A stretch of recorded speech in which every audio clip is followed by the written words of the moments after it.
The life and the death, the real and the fake, the pain and the suffering's another, push another on the path to that stuff for what it takes. Really trying to make it work.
trust the process. I swear I leave it all behind. Just as different this time. By design, this is just too much to process. I'm a runaway gunner and I'm staring down the barrel at decisions I don't want to make. I'm a runaway gunner and I'm staring down the barrel at decisions that I can't take back. Make no mistake, when a runner says it, you need to think more like 100's prison. Now I come and locked and loaded. You force my hand. You force my hand.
Fear behind my name spoken like the enforcer of every rule I now have broken like that information ain't misleading, that gun is smoking like I'm up to here with the puppeteers trying to break them open like I thought I warned y'all and they smart to push me resume so hard that it's taught to rookies. If I gotta go rogue, I suppose you could see how the real word works when you aim down sight. Things ain't right, if you need a cause, take my life. I came for the truth, but I stay for the fight. Born as a rebel, I'm a dying light. Hello, everybody, and welcome to the Just Cause 4 E3 Blowout live stream, coming to you live from E3 show floor. I'm your host, Jessica Chobot. With me is Malik Forte. Yay, we're back together. Reunited finally. With Jessica. Yeah, it's been a while. It's nice to see you, man. Same. Yeah, Same. It's yeah. Fun. Guys, we have a ton of great content coming your way, so let's take a quick look at our schedule for the next 3 days. Popping up on your screen, we have exclusive behind-the-scenes videos. We have 9 of your favorite YouTubers doing films that they had of hands-on with the game, and so their impressions. Oh, that's gonna be crazy. We've got a community takeover, so make sure and tweet at us with the hashtag JustCause4. That also gives you a chance to win games that we'll be giving throughout all the course of the 3 days. I mean, we've got a little bit of everything. World premieres, a ton of stuff, lots of great content. You guys are gonna have a great time. And with that, let me introduce our first guests, Francesco and Adam. Thank you guys for joining us. Thank you for having us. Yeah, so now that it's been announced, Just Cause 4 has been announced, how does it feel? Is the pressure off? No. If even that's more pressure. Yeah, it's only more pressure from something like this. Yeah, no, but it's fantastic. We're, I mean, it's the ability to bring this out and put it in front of everybody and let them see what we've been working on for years now is just, thrill of a lifetime. Yeah, quite an important leg on this travel. Yeah. And so, Francesco, give us your role within Just Cause. I'm a game director. Nice. My main role is making sure that the 100+ people working on Just Cause they all work in sync. They're all making the same thing. Yo, Adam, how many E3s is this for you, man? A lot. I think lot. it's like 14. 14? 14, seriously? Something like that. Yeah. What? Yeah. I'm old.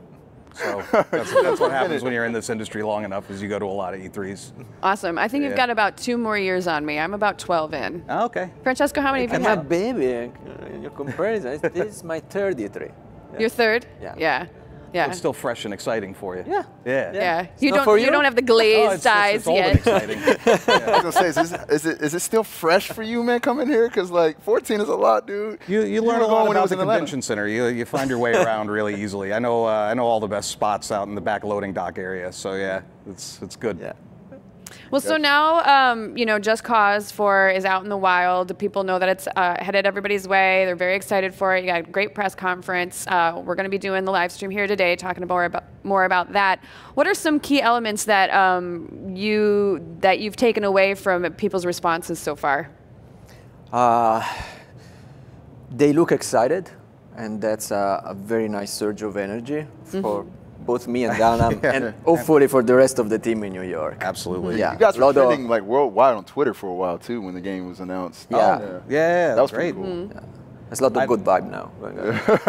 That's what you want. You want to see response, right? You want to see people feel about it the way you hope that they feel about it. And Right. you work on this for years and years, and you just kind of in the back of your head, you're like, oh, I hope they like it. I hope they like what we're doing. And Right. Yeah. just to put that out and see people responding to it and getting excited. And I was watching some, like Twitch streams and stuff like that last night in the hotel, and it was just fantastic. So what is leading up to this, what has the last couple of weeks been for you guys like? Like what is a super, like how do you prep for something like this? Quite intense because you have to prep for E3 for sure, but at the same time, game is not done yet. So there's still work to do, and I didn't want to leave the studio without having given clear direction to the team about how to proceed in the next weeks. So yeah.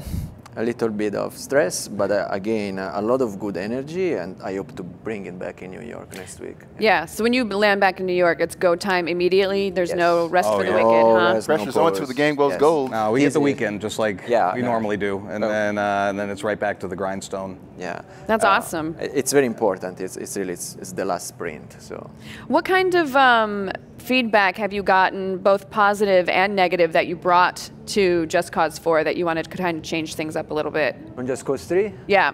Oh well, that's exactly the way that we've begun our. It's called conception, in our terms when you start a new game, and what kicked it off was exactly quite a deep analysis of what player was saying about Just Cause 3. So we scanned reviews, comments, posts on Reddit, etc., etc., etc. And from there, we discovered the player wanted more of the sandbox, more of the destruction, wanted a better AI, and not surprisingly, they wanted more variety, more feeling of discovery. And we've tried, hopefully successfully, to act on each one of these levels. Yeah. I mean, I feel like Just Cause is a game that has nothing but variety, though. So how could you do any more, yo? What was the craziest, most off-the-wall thing people were requesting for you guys, like in the feedback? What was the one weapon you were talking about the other day? Always. I heard you saying a gun that shoots guns. A gun that shoots guns. That shoots guns. And then there was the diaper gun. Yes. Diapers, Not gonna lie, I would play with both those weapons. Oh, yeah. I would love a gun that shot guns, and then a diaper gun. Although it makes you wonder, like, where would he have gotten the ammo for that? That's a little creepy. Yeah, exactly. Well, it's a living, breathing world, so they're children and they have diapers. Just steal them diapers. Yeah. Don't know how much you want to breathe in that world. Living, breathing. I don't know if I want to Living breathe a and diaper. Yeah, exactly. That's what takes you out. Well, so that's kind of what you took away from the Just Cause 3 suggestions and comments. What were some of the personal objectives that you guys wanted to see, that you wanted to bring into the game for Just Cause 4? I would say, from one side, I wanted to make a game with a little bit more depth than Just Cause 3 had. On the other side, it was surprising. The comment and the feedback that I received was quite aligned with what our thoughts were, especially when it came to variety. Nice. I think when we saw the fan reactions online and we saw the creativity that they were showing and you know, I personally wanted to, and I know Francesco absolutely did, we wanted to give them more and more and more tools to surprise us, to do things we never thought were possible. And so that was a big focus, and the variety and the customization that's available in this one. Yeah. And we're in a whole different world now. We've left Medici and now we're in Solis. So just really quick, because we also have a nice little video to show you guys in a little second, but tell me a little bit about Solis. Solis, it's a world inspired by South America. The first thing that will pop to your eye if you've played Just Cause 3 is exactly the variety, diversity, and range of different environments that you can explore. Nice. So how big is Solis, if you don't mind me asking? The size of the map, if we just multiply side by side, it's as it was in Just Cause 3. However, we have much more landmass than not before. We have a different approach. Before we had a set of islets. Now it's quite an imposing landmass divided by rivers. That it's another novelty that we have into the game. Yeah, we are really almost thinking about the world at this point cubically instead of kind of in squares, because it's so vertical, and that's such a hallmark of the Just Cause franchise, is that vertical gameplay. So we wanted, and South America was a fantastic location to get big peaks and valleys, but as well canyons and all sorts of other geographic features. Right, I think that's one of the things I've always loved about the game. It's just like, if you see an area like way off in the distance that's like super high in the sky, you can go there. Always. Always, Well, let's get into that a little bit more, but first, for you guys at home, we have, and also outside joining us here live on the show floor, we have a world exclusive look, a deeper dive into the world of Solis.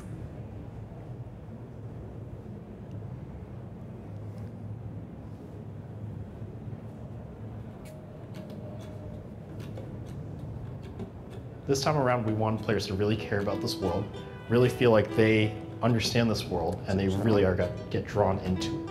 At any one moment, in any particular direction, the player can see something they haven't seen before and go to it and explore it. In Just Cause 4, we enter into the beautiful South American world of Solis. Vertical environments, gorgeous, diverse biomes. This is one world we cannot wait to explore. It's taking everything that we found interesting and amazing about South America as a whole continent and cherry-picking those bits and pieces and putting it together as a big world. It's a bit of a hybrid of a lot of different countries. We didn't want to just pick one and emulate it. We actually were able to take a trip to Peru just to capture the sounds of the different biomes there. How do you write a history for a fictional place?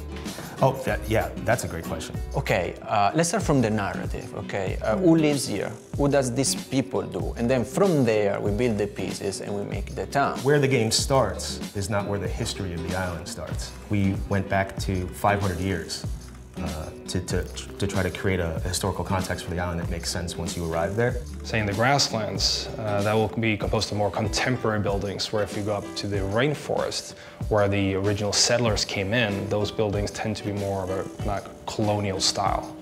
We developed river technology for it, meaning that river now have currents, and currents change dynamically. So we have 4 biomes or regions in Just Cause 4. But within each of those, there's between 2 to 4 different sub-biomes. And it's a way for us to add variety in a very big landscape. Just Cause is a vertical game. We always want to stress the verticality. We always want to bring that in. We want the game to be fully three-dimensional. We've gone from talking about square kilometers to cubic kilometers, which is fantastic. In JC3, we mainly sculpted a lot of it by hand. This time around, we wanted to take that with us. It's still an important step, but we introduced scan data that we can take in, lift it into the engine, and then move it around and reshape it however we want to. It's not top-down projected map, it's hollow. You have caves, you have cave systems, you have tunnels, so it's more than meets the eye at first glance. So if you take one of our beautiful locations, it's called El Abismo, it's sort of a slum bridge juxtaposed with favelas that you might see from Rio de Janeiro in South America. These two things are combined in a vertical space. We actually have a credo at Avalanche. If you can see it, you can go there. If you poke it, it reacts. And that really goes through in everything we do, and particularly so in Just Cause 4. So one of the phrases that we like to say is a world that Just Cause deserves.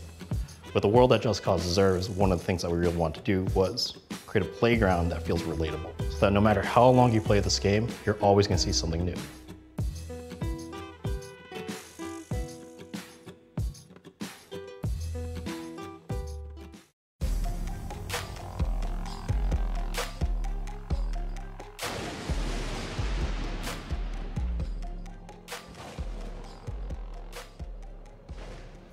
Yeah, I'm gonna go on vacation. Guys, I'm out of here. Can I get kayak? Let me get on kayak and book a vacation, dog. That's amazing, guys. These worlds look great. I gotta know, what is the thought process that goes into picking the proper location for a Just Cause game? I would say two considerations that more or less we were just mentioning. Like Adam was talking about verticality. And I think the last adjective that you can use to describe this world, it's flat. There's nothing that's flat. So say even the desert, it's not the Sahara with gentle hills. It's rather inspired by Atacama, so mesas and stark different in heights all across the place, canyons, right? And then variety. So I mentioned Atacama, South America. That's one of the few places in the world where it's plausible to be in the same state, say, and move from rainforest to desert to alpine to grasslands. Furthermore, it's a frame of reference that offers a lot of ideas for interesting landmarks. Say we have ruins inspired by Incan culture, right? And they make a lot of sense in this type of framework. Yeah. Yeah, everything looks absolutely gorgeous. We were talking earlier too about how it's not just necessarily, I know a big phrase you guys like to use is it's not necessarily wallpaper. It's not. It's everything you're thinking in cubes. You're not thinking as squares. Everything has volume to it. And one of the examples that we had chatted about that you used was the clouds. So tell me a little bit about that aspect to the world where, you know, it's a little bit more tactile, I guess is a good way to put it. Sure. I mean, one of the things the Apex engine allows us to do is build things in volumetric context. So that's certainly applies to the clouds, where Rico can be up in the clouds and flying right through them, or even up above the plateau of the clouds, instead of, say, cards or something like that, like what you would see in the past in a lot of games. Yeah. But as well, our terrain, you know, typically terrain is kind of a sheet, and if you poke through the bottom of it, there's nothing there, and that's like why you see in some games falling through the world and whatever. Our game, the terrain is volumetric, so we can actually dig down into it and sculpt that way, so that we can have cave systems, we can have deep canyons, we can have all sorts of stuff that isn't just putting a piece of 3D geometry to give the illusion of a tunnel. There's actually a tunnel. That's awesome. That is super awesome. So are there secret caves? Is that what you're telling me? Yeah, there might be. Oh, cave missions. Let's cave go. missions. Nice. I'm into some that. splunking. So I don't know how much I can say without. It looks like you're sweating a little that's bit. still secret. Still some secrets. We still don't know where they are. So what would you say are some of the stark contrasts you can make as far as open world games goes between Just Cause 4 and others? But first and foremost, you know, there is, if you see it, you can reach it. Everything and anything that you can see in this world, you can just go there. As Adam was saying, the world is fully volumetric. This is not for granted, even with the most you know, modern open worlds. This time around, we got also meaning and gameplay out of thin air. A new feature that we have that populates the world, it's wind. You would say, well, just wind, what does it change? But in a normal game, probably not much, but we are a game where our primary means of movement are a wingsuit and a parachute, right? Yeah. So, and to be sincere, it's from there, and then the ideas for having tornadoes came out. Because wind was gentle, was beautiful, but was not yet over the top. I'd say as well, like where we stand out as a game in a universe of games is that our focus is on the sandbox, on the fun, on letting players kind of exceed our own expectations and do things we never thought of, and giving them more and more toys and tools and places to do things. And when they do it, it's in spectacular fashion. And indeed, just to complete what I was saying before, if you see it, you can reach it, and if you poke it, it reacts. It reacts. So the world, it's full of destructibles, of physicalized objects, of things to play with. That's awesome. Cool. So you kind of mentioned it a little bit with the tornado and the air, but let's talk about the different biomes that you have within Solis, and then kind of the dynamic weather system that each of those brings to the table. Sure. So Tell me, like, what different biomes do you have? And so we have 4, as mentioned before, and we have extreme weather events, and we have a specific event for each one of the biomes. So the tornado is this giant monster that roams through the grasslands. Ooh. In the rainforest, you've got torrential storms with lightnings that if you learn how they work, you can use for your advantage. Basically, a lightning strike is going to always incinerate the highest things on the screen. So here it is, just throw enemies in the air and watch what happens. In the desert, I think it goes without saying, we got sandstorms. Yeah. And in the Yeah. Bravo. I know. Oh, we had to study a lot of subtle differences. I used to live in Arizona, so. What did you call it? Haboob. That's like a sandstorm. I did not think that's okay. Yep. Thought we took when you go there, but that was turned somewhere else, and I was like, no, what? that was super fun into the development of the game. We had to watch, hours of footage of actual sandstorm or tornadoes and so on, taking inspiration, wondering how we can render this in a video game in a convincing way and in a Just Cause-ish way, because we don't want for a tornado to come by and say it's the end of gameplay, right? No, so. Yeah, that was a very, very fun part. In some offices, people pass around videos of like, football in the crotch or something like that. We're passing around tornado and hurricane videos like all day, every day. So on that note, you guys obviously are taking a lot of inspiration from the outside world. Like, what were some of the inspirations for you guys when you were making Solis? I bet, again, wanted to get into as much diversity as possible within the world. I don't hide that I looked back at the previous Just Cause-ish. So Just Cause 1 was famous for having this lush rainforest. We had that in Just Cause 2. We chose not to have it in 3, and I was kind of missing it a little bit. And, there is that, and then there is the wonderful things that you see in today's open world. Developers around the world are crafting fantastic worlds, and we want it to be, up to par with the other big boys out there. And so at least kind of in South America, give you that texture and that ability to reach certain depths where you can make some of the most exciting full worlds possible and full of both culture and beautiful sights and things to see and do. Top of that, another thing is that we wanted to go a little bit deeper with the story and give something a bit more meaning than in the previous game. And South America too, it's a context, a frame that justifies the type of story that you are telling. Right. Very cool. I've noticed, like, Just Cause 3, while really, really beautiful, there was a lot of kind of like about 5-6 hours in, you got a little bit of redundancies with the world and what buildings you're seeing. Everything kind of looks a little bit more stamped. But this looks like you have a wide variety of details. So what are some of the more details that you've added, both within like towns that you might run into, just the landscape in general, things of that nature? Quite a lot. Without getting too much into the specifics, we talk about art kits. Those are like the Lego pieces that you use to build a world. And in Just Cause, we were in the order of 10 something. Here we have more than 50. Something like I think with production, a wonderful job together with our art team to pull that off, because it's not easy. Right. Yeah, I mean, we looked at both our internal and external partnerships and whatnot, and created kind of pipelines that allowed us to bring a dramatic amount more assets into the world. So when you kind of ran into potentially like rubber stamped locations in Just Cause 3, we really did, that was part of the kind of the variety push. When we say variety is a big focus on Just Cause 4, it's not just the variety of things you can do, it's that things will actually look different. And so the kind of house that you have in a rainforest is going to be different than the kind of house you have in a desert. So it was important for us to, regionalize that content, and that meant that we needed on the production back end to really kind of upgrade our processes and even bring in new positions that we never had before, just to kind of manage that. Are there different like cultural tweaks too as well? Like if you have a desert village, is it going to have something specifically inherent to that group of people versus somebody that's in the rainforest, or is it just kind of surface level?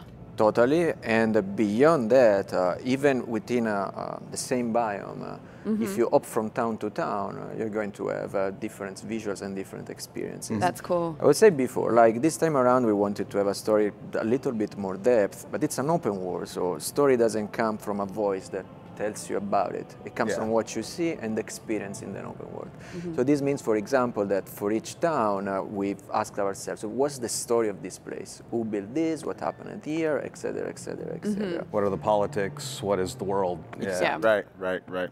You know, I like that you guys are putting context on your environmental